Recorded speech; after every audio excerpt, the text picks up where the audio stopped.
ఎవరా రామచంద్ర ఏంది గందరగోళము 40 ఏళ్ళ వ్యక్తితో 40 ఏళ్ళ వ్యక్తితో 13 ఏళ్ళ బాలికకు వివాహము ఎందుకు లజ్జ లేకపాయను ఎందుకు సిగ్గి లేకపాయను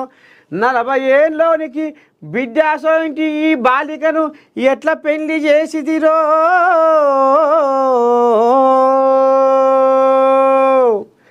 అభము శుభము తెలియని 13 ఏళ్ళ బాలికకు బాల్య వివాహము చేసిన తల్లితో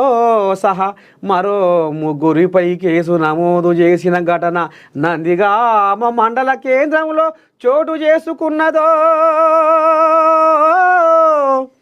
ఓ ఓ రంగారెడ్డి జిల్లా షాద్నగర్ నియోజకవర్గం నందిగామ మండల కేంద్రానికి చెందిన 13 ఏళ్ల బాలిక స్థానిక ప్రభుత్వ పాఠశాలలో 8వ తరగతి చదువుతున్నదో కాగా చేవెళ్ళ మండలము కందివాడకు చెందిన శ్రీనివాసు గౌడు 40 ఈ కోజాగకు 40 ఈ కోజాగకు ఏ పిల్ల కనుసైగ చెయ్యలేదు కాబట్టే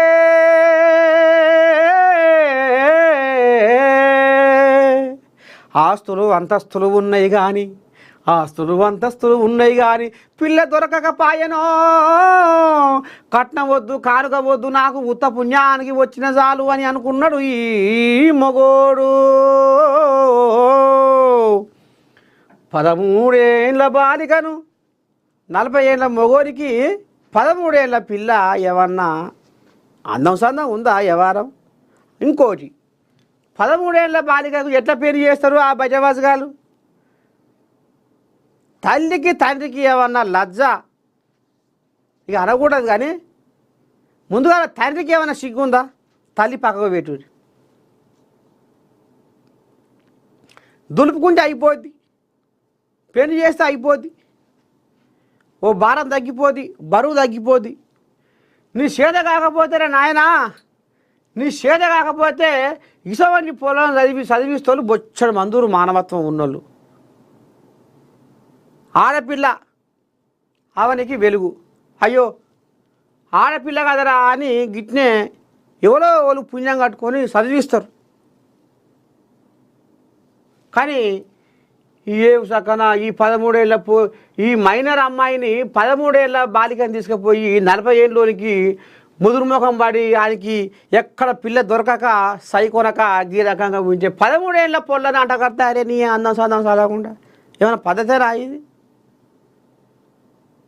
ఎంత ఇకారం తప్పిన ముచ్చట ఈ ముచ్చట ఇక ఈ పొల్ల ఏం చేసిందట అయితే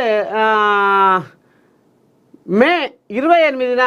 బాల్య వివాహం స్థానిక ఆలయంలో చేసిర్రట ఆ గుళ్ళనే చేసిరట ఇది ఇటవాయనేమే ఇప్పుడే గుళ్ళ చేసిర్రట అప్పటి నుండి చిన్నారి తల్లి వద్దనే ఉంటుంది ఇటీవల పాఠశాలకు వెళ్ళిన బాలిక అత్తగారి ఇంటికి వెళ్ళేందుకు ఇష్టం లేకపోవడంతో చదువుకుంటున్న పాఠశాల ఉపాధ్యాయులకు పెళ్లి విషయం చెప్పింది బడికి పోవాల్సిన పొల్ల అత్తగారింటికి పోమ్మంటే ఎట్ట పోతుంది లోక జ్ఞానం రాకపాయే అత్త అంటే ఏం తెలియకపాయే అమ్మ అంటే ఏం తెలియకపాయే అయ్యా అంటే ఏం తెలియకపాయే పెరిమిటి ఏంది అంటే కూడా తెలియకపాయే ఆ పొల్ల పోయి ఆడ సంసారం ఎట్ట చేస్తుంది అందుకనే బడికి పోవాల్సిన పొల్లకు అత్తగారింటికి పోవాలంటే పానం ముక్కులకు వచ్చింది ఇక పోయి చదువు చెప్పిన పంతుల్లో చెప్తే ఇక దీన్ని ఇక పొట్టుగా సోషల్ మీడియాలో రచ్చకెక్కింది ఈ పంచాయతీ ఆఖరికి వస్తారు పోలీసు వాళ్ళు పెళ్లి చేసిన పూజారిని కూడా తీసుకుపోయి అత్తగారిని కాడ తీసుకుపోయి కథ నడిపిస్తుందట కేసు కట్టిందట 7 మంది మీద ఈ కేసు నడుస్తుందట మొత్తానికి ఇగో గిసవంటి బావ